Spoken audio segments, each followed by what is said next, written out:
Picture this: you've just finished a big project at work. The deadline was tight, the expectations were high, and you gave it your all. Your manager calls you into their office, congratulates you, and says you've done an incredible job. Your team sends you messages saying how impressed they are.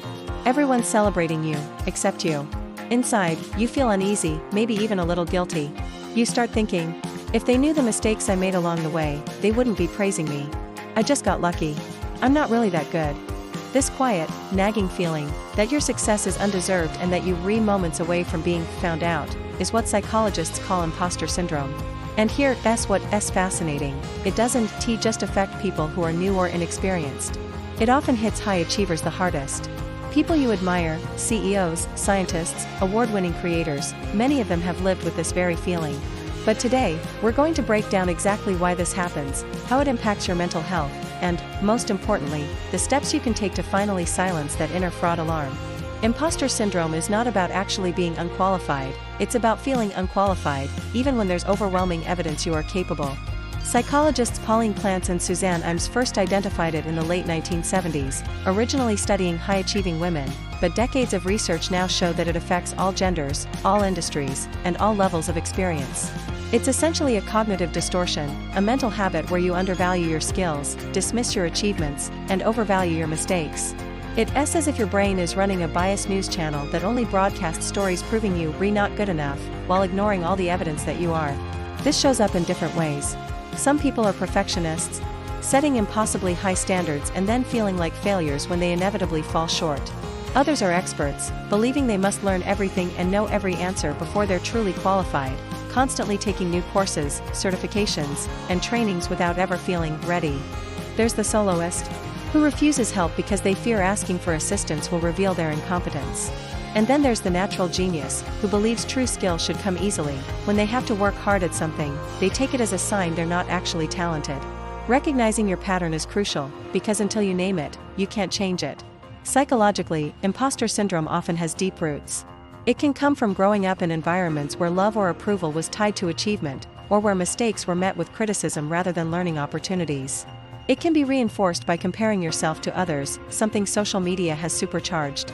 On LinkedIn, Instagram, or Twitter, you're constantly exposed to curated success stories, career milestones, and big wins. You don't see the years of struggle, self-doubt, or failure behind those posts. You just see the highlight reel, and your brain fills in the gaps with the assumption that others have it all together while you're barely keeping up.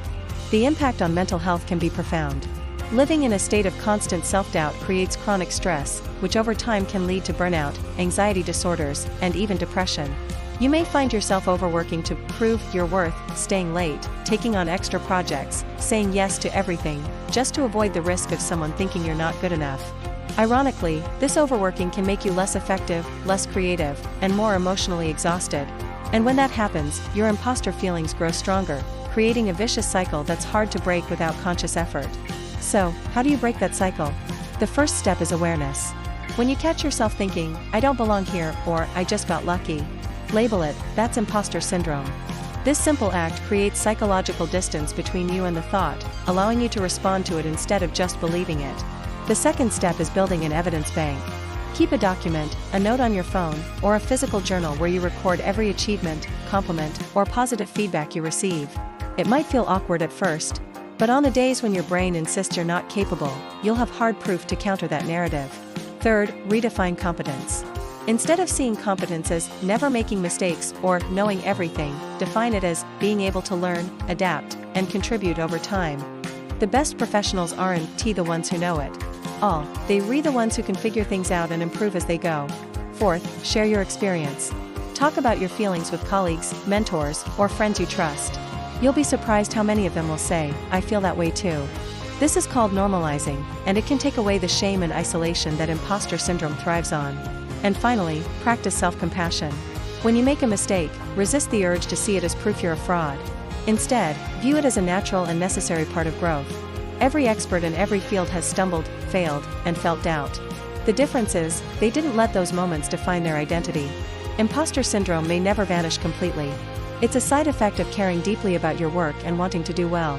But it doesn't have to control you. Every time you recognize the pattern, challenge the thought, and act anyway, you're training your brain to trust your own abilities.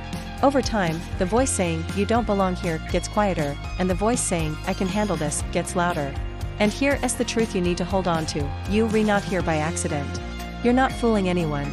You are here because you've worked for it, earned it, and proved it, again and again.